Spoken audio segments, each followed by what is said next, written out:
Alors, là où ils sont cassés là, beaucoup de gens ont l'air assénés et ils ont cassé leur maison. Ça, c'est une attestation villageoise. C'est ce que l'État de Côte d'Ivoire demande afin que, pour dire que oui, le terrain que la personne occupe, c'est pour lui. Approuvé par le chef de ce quartier et par le maire de la commune.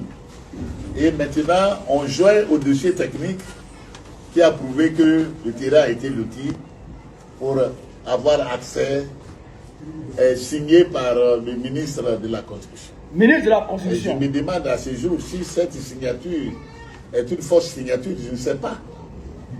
Mais pourquoi? Et on vient détruire comme ça sans rien dire à quelqu'un. D'autres ont leur bagage dans les décombres présentement.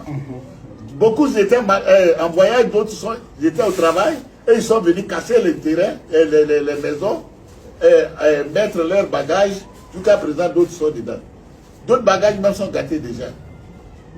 Alors, je me demande si c'est papier, parce que ça là, c'est pour faire une attestation villageoise, le maire demande 50 000 francs. Oh. C'est moi qui fais l'attestation ici. Moi, je demande à la population 51 000. Je prends 1 000 francs pour aller dans Cyber pour fabriquer la feuille et converger à la mairie avec leurs 50 000 francs. Voilà. Donc, et c'est la signature du ministre, du gouverneur Bakongo en tant qu'il était maire de Koumassi. C'est sa signature qui est là. Lui-même, il m'a appelé. Il a dit, de signer les papiers à 25 000. Moi, il ne peut pas faire 50 000. Je vais signer à 25 000.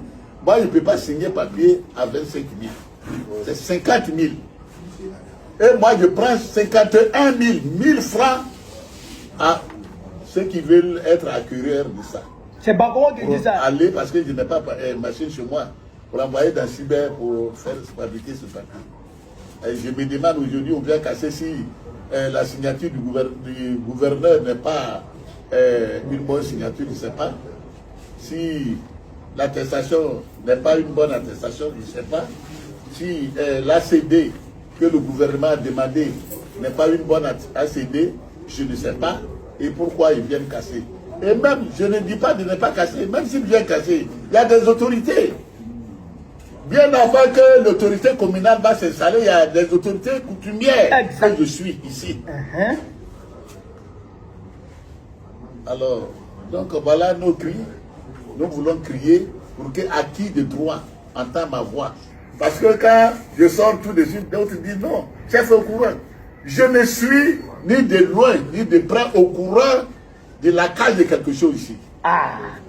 Et on me disait que, quand j'ai appelé le secrétaire général, lui me disait que Broujac a eu son procès, et c'est pour cela qu'il est venu casser.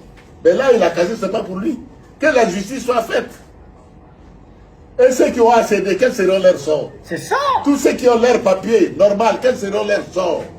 Donc c'est pour cela que j'ai demandé ce point de presse, pour que ma voix soit entendue, acquis de droit, pour que la justice soit faite. Merci beaucoup. Ça, c'est un bon chef. Ça, c'est un bon chef. Chef, bravo. Bravo. Si tu m'entends, je vais te dire bravo. Parce que là, tu as clarifié la situation. Personne ne peut te blâmer encore pour quoi que ce soit. Personne ne peut te blâmer encore pour quoi que ce soit. Parce que là, tu as clarifié la situation. Toi, tu n'es au courant de rien. Tu n'es associé ni de près, ni de loin aux démolitions sauvages, aux déplacements forcés, au déguerpissement sauvage. Toi, tu n'es associé ni de près, ni de loin à ça. Bravo, chef. Bravo. Mais ce que je voudrais te donner comme conseil, c'est qu'il ne faut pas t'arrêter aux conférences de presse. C'est très bien de faire cette conférence de presse, mais il ne faut pas t'arrêter à ça. Il faut saisir les institutions internationales. Il faut saisir les institutions internationales pour qu'on puisse retrouver tes traces demain. Si les gens viennent se poser la question, mais pourquoi, quand les gens cassaient campement, Qu'est-ce que le chef a fait? Après avoir cassé là, qu'est-ce que le chef a entrepris comme démarche? Là, les gens peuvent retrouver que oui, le chef a saisi les Nations Unies. D'accord? Parce que c'est un déplacement forcé. C'est un déplacement forcé. Et les conditions sont bien établies selon les Nations Unies, selon la charte de l'ONU. Les conditions sont bien établies. Pour déplacer un peuple, les conditions sont bien établies. Il faut d'abord discuter avec le peuple, ce peuple-là. Il faut d'abord discuter avec lui. Il faut d'abord, au préalable, lui donner des indemnisations. D'accord? Il faut l'indemniser. Il faut le reloger d'abord. Il faut le reloger d'abord, au préalable. Mais quand tu ne fais pas ça, et que tu casses sa maison, tu le mets à la rue, tu le détruis, ça c'est puni par la Charte des Nations Unies. C'est condamné par la Charte des Nations Unies. Donc le chef doit saisir les Nations Unies déjà. Quand le chef finit de faire ça, le chef peut saisir aussi le Conseil constitutionnel, même si on sait qu'il n'y a rien, ça va coucher d'une souris. Mais quand même, il faut saisir pour laisser des traces. Il faut saisir les organisations de droits de l'homme. Amnesty International, Human Rights Watch, il faut les saisir. Même si on sait que ceux-là travaillent pour eux, mais quand même il faut les saisir. Human Rights Watch, qui d'ailleurs est prompt à produire des rapports biaisés, des rapports hors contexte, des rapports mensongers sur les armées de l'AES ici. Je ne sais même pas pourquoi elle est là, elle regarde cette organisation de moutons. Elle est là, elle regarde Alassane Ouattara en train de terroriser le peuple de Côte d'Ivoire. En train de contraindre le peuple à un déplacement forcé. En train de casser, brutaliser le peuple. Mais le moment de voir, ils voient ça. Hein. Ils voient ça, les gens là, ils voient ça. Mais ils ne parlent pas. Parce que ça ne les intéresse pas. Les peuples de Côte d'Ivoire là, ça ne les intéresse pas. Mais si c'est Gbagbo qui avait fait ça, là, ça allait les intéresser. Vous comprenez, non? Vous comprenez que le monde là, c'est géré en façon, non? Vous voyez que le monde là, c'est du 2 poids 2 mesures, non? Vous voyez que le droit international là, c'est à géométrie variable, non? Ah ouais, d'accord.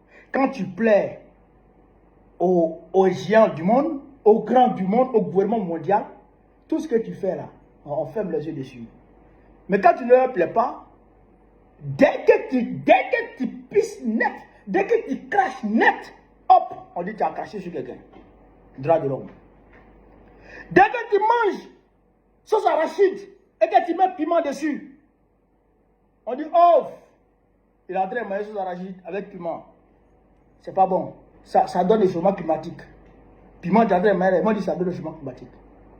Vous comprenez? C'est ça la réalité. Sinon, ça là, dans les pays européens, là, même le chien, tu ne peux pas aller casser la niche d'un chien comme ça. Tu ne peux pas. Toi-même, propriétaire de chien, il faut t'amuser, il faut casser la niche de ton chien. Et puis ton chien là, il n'a qu'à dormir dehors. Et puis la pluie n'a qu'à venir. Il faut laisser ton chien dehors même ça. Il faut l'attacher dehors seulement. Il faut l'attacher dehors. Et puis SPA, je parle de la France. Et puis SPA, la Société de protection des animaux là, n'a qu'à passer. Et puis SPA va voir. Et tu vas avoir tous les problèmes de ta vie. Combien sont les Africains ou les Africains, les Arabes qui travaillent, qui sont maîtres chiens en France, d'accord, qui vont à la sécurité avec le chien en France, à qui on a arraché leur cadre professionnel parce que ils auraient maltraité le chien, leur chien. Il faut attacher ton chien dehors et puis toi-même tu es dans la voiture. Il n'a qu'à venir voir. Il n'a qu'à venir voir. Vous comprenez ça?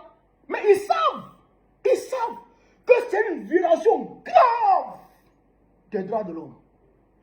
Ils savent que c'est une violation grave, gravissime des droits de l'homme. Ils savent. Mais ils ne bougent pas le petit doigt. Parce que c'est eux-mêmes qui envoient Draman. Oui, le petit maudit Kayatli qui a fait le rapport récent sur, comment on appelle, sur l'abbé burkinabé là. C'est un Français. C'est un Français. Tu penses qu'un petit Français va faire un rapport sur la voie du roi? Sur Draman? Non. Parce que ce qu'ils sont en train de casser là, comment c'est campement là, c'est pour donner aux Français. Pourquoi ils vont faire un rapport dessus? Ils vont faire un rapport.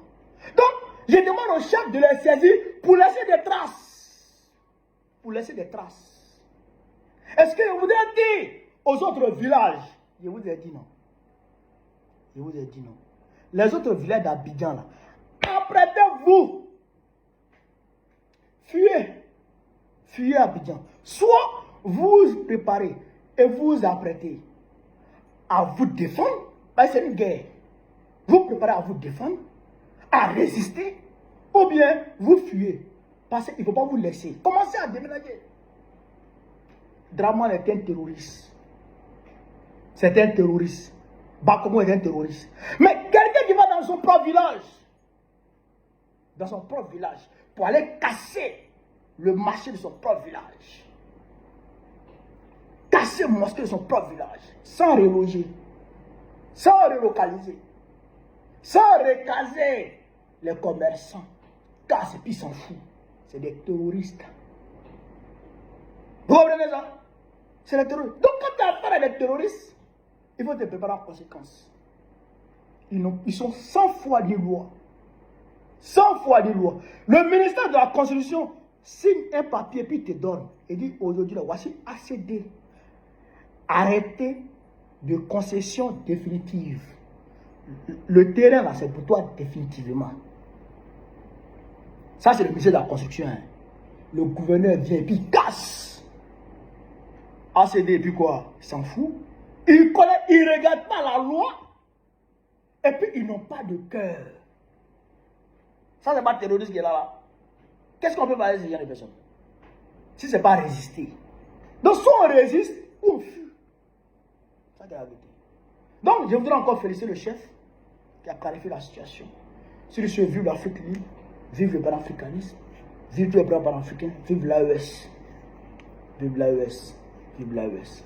Babo, président Bekoro, très prochainement. Inch'Allah, on est ensemble.